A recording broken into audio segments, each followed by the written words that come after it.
Captain, Cassandra is in Corona. She's attacking Rapunzel. Get off the ground. The walls won't stop it. It's coming. Hurry! Fluttershy flew off without another word. Before the Apple siblings could do more than share a look of concern, a low, bone-shaking thud turned their gazes to the nearby first brick wall, where bubbling slime with 1,000 eyes had struck and was already spilling over.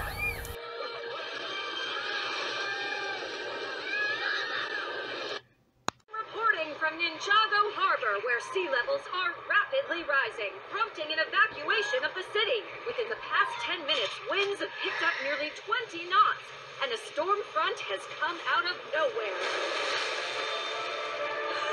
Vinny? What is that?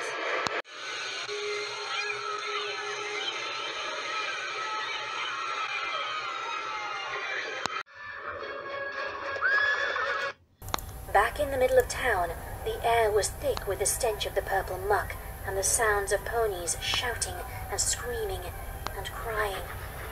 Twilight and Rarity stood side by side, backing away from the roiling slime pouring through the street.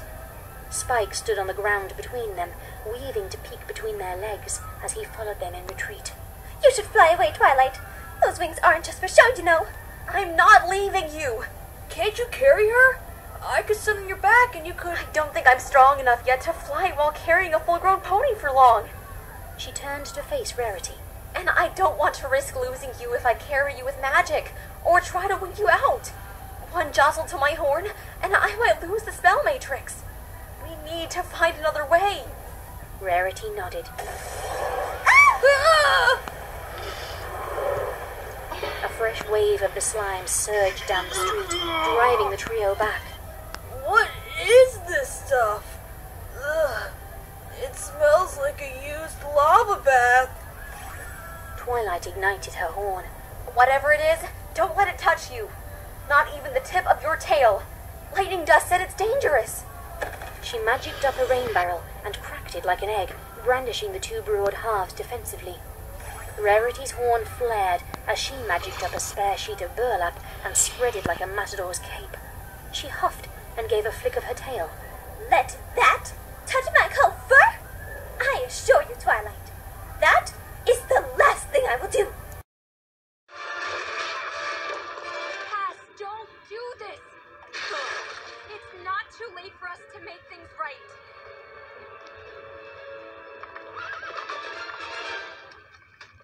Hold your fire.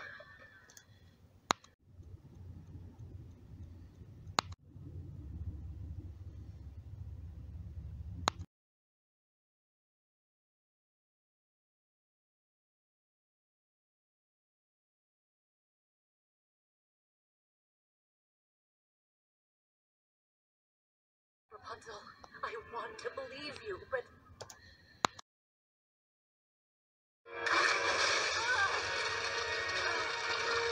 No! I said we didn't need to attack her. I don't know what happened. It must have malfunctioned.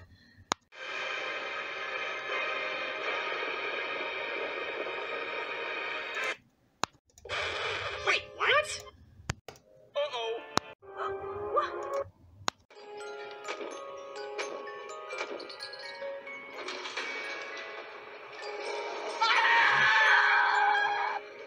Run! Everyone back to your lives!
as you can, now!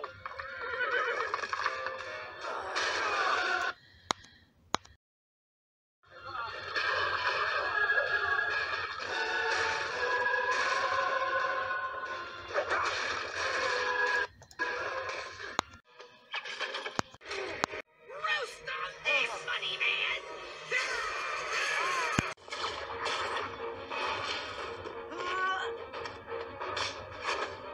Step right up, evil Billies and gentle villains!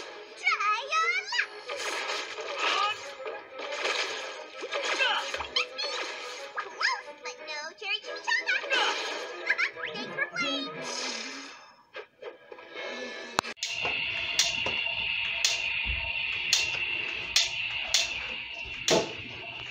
Take this! And that! Ah!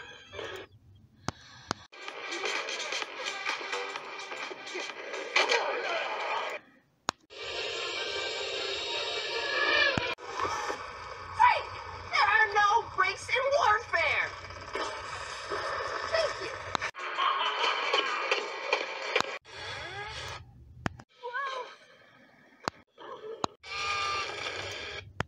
Shiloh, we're being third party. We can't win this! Lead the way, Shiloh.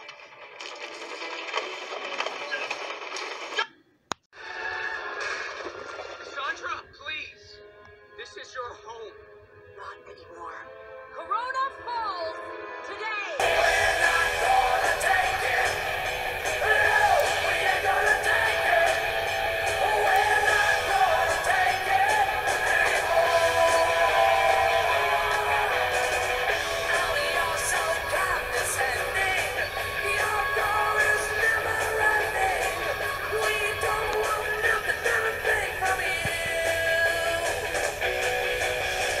Your life is trying to take it.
Shiloh, we're being third party.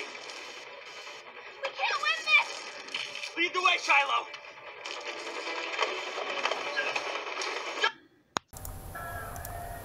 Not far away, Twilight Sparkle galloped along the untouched upper walls of downtown Ponyville's buildings as if they were level ground. Her horn blazed from the gravity-bending spell, and Spike was clinging to her back between her spread wings, still and silent. Twilight vaulted the chasm that was a side street and skidded to a stop near an abandoned cart on the wall that was the ground. She magicked up the cart and smashed it into a narrow alleyway, wedging it in place and blocking the vile flood's path. She released the spell and flapped onto open ground. Her stance wavered for a moment from the vertigo of realigning up and down. That's all the major side streets. That should slow it down and buy us a little time. Time to do what? Spike huddled on Twilight's back, feeling small and useless. Twilight's expression hardened. Time to prepare. We're evacuating.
Everybody on? All clear down here. Ready. Raise the ramp, lads!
funny.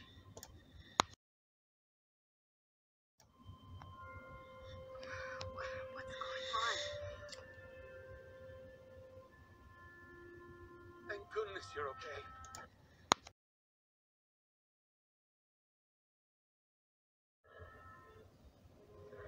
What happened to Cassandra? Oh, sunshine. I don't know if you should be.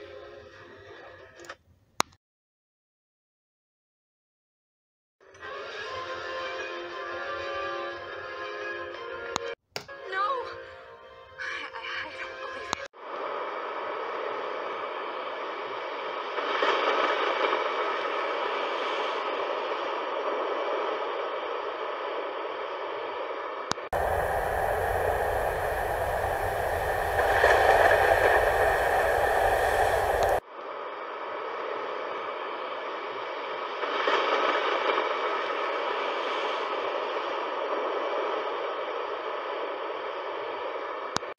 Twilight flew closer and magicked heated air into the balloon, leaving the cloud behind and resuming the search for ponies untouched by the slime.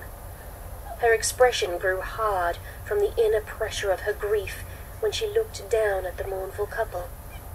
Next to the cakes, Spike peered through a pair of binoculars resting on the edge of the basket. Anything? They were nearing the southern edge of town now.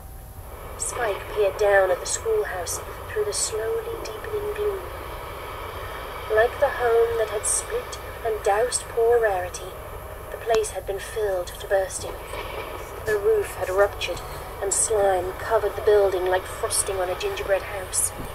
Spike caught only a glimpse of the full-sized bumps in the purple-covered yard before jerking the binoculars away. It got the school, he said, hollowly. Twilight squeezed her eyes shut and slowly nodded. For lack of anything else to say, Spike returned to his surveying. Spike's view focused further south on a discarded Stetson sitting near a lump in the surface of the slime. Not far from there, he could see the farmhouse's sludge-filled windows. With a shift of the focus dial, row upon row of soaked and drooping trees came into sight as well. Spike gulped. Sweet Apple Acres. It's Applejack too, then. Twilight's horn flared, and the balloon rose higher. She tightened her lips against the quiver building in them. And Her voice cracked. She took a shaky breath, forcing herself through the motions of the calming technique Princess Cadence had taught her. breathe in, hold, and out. And the cottage? In Spike's magnified view of Fluttershy's rustic home, a small team of Pegasi were struggling to evacuate the animals off the roof.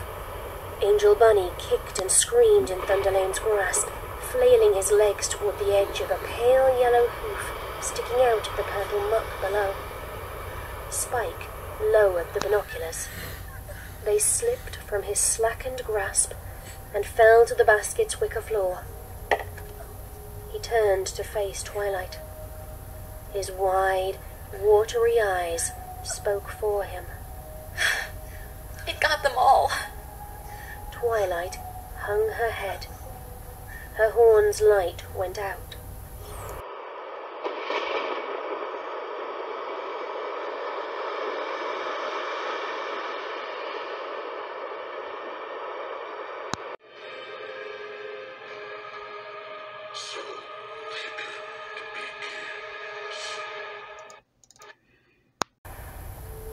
I can't believe Ninjago ended up like this.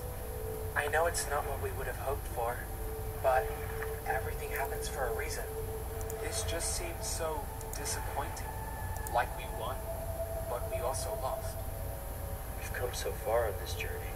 Done so much. The ones we have lost will never be forgotten. There's a long journey ahead of us. We need to go help out. So what's next? Well, We see where the waves take us. It's a shame there's no more Ninjago. Kai, Ninjago isn't the island we live on. Ninjago is us. It's everyone here. And as long as we're together, Ninjago will be forever. For some reason, this feels like it's the end of something. Well, let me tell you, Kai. It's definitely not. Princess Celestia stood on the upper landing of the stairs into Canterlot Castle. She peered down at the palace's expansive courtyard, her gaze easily piercing the gloom as she watched the ongoing trickle of fleeing refugees arrive. She narrowed her eyes. You were there, in Cloudsdale. Why didn't you call out the Wonderbolts right away? Why didn't you raise the alarm? Princess Luna stood behind her in the open doorway, out of reach of the light from the two enchanted lanterns flanking the massive arch. I did all that was necessary, sister. The Megan will come, and our troubles will be over. Why raise a panic? Ponies are suffering, Luna! Celestia whirled around to face her sister. We could have helped. We could have started the evacuation sooner. Nay, sister. You know harmony, but I know fear. This is no mere pear-sprite swarm or a heavy rainstorm. There is little more they could have done. The populace would have filled their extra time with worry, and that worry would have bloomed into chaos, or stagnated into carelessness. Better it came suddenly, and forced them into action with less time to ponder. There's no way to know that for certain. Celestia frowned. You know more about all this than you're saying. I can tell. Luna backed away, deeper into the shadows.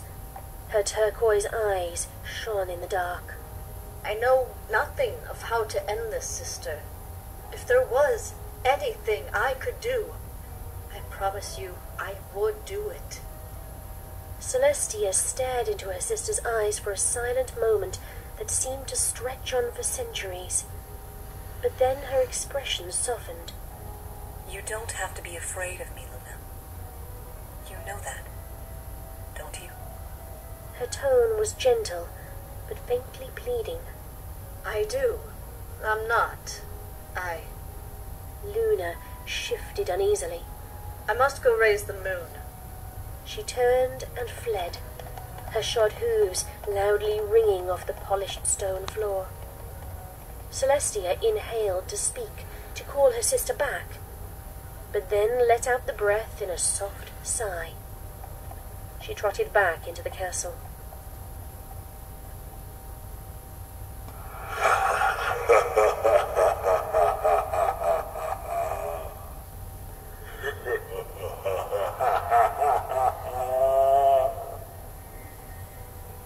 Well, it seems they brought back Megan after all. And here, I was about to start worrying.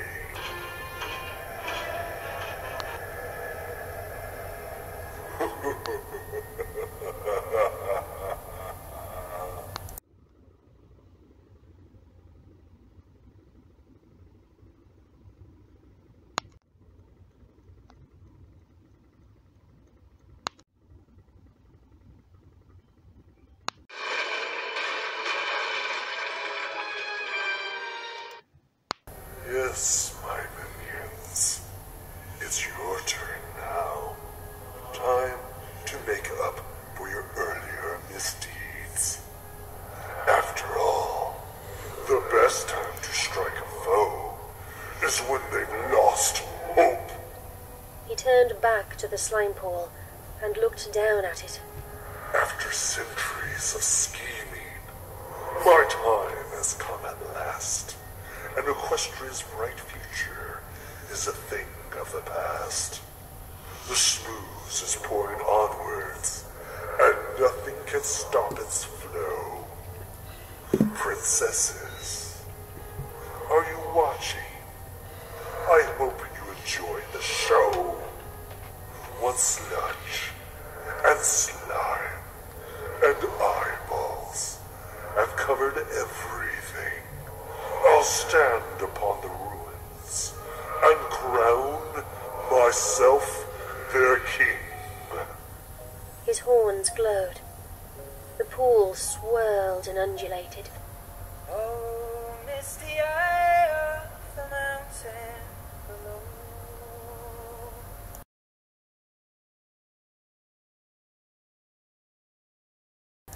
Keep careful watch of my brother's soul.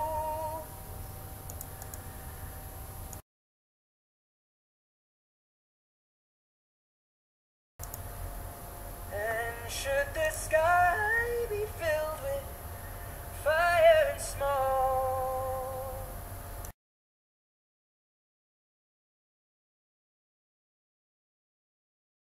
keep watching over during the sun.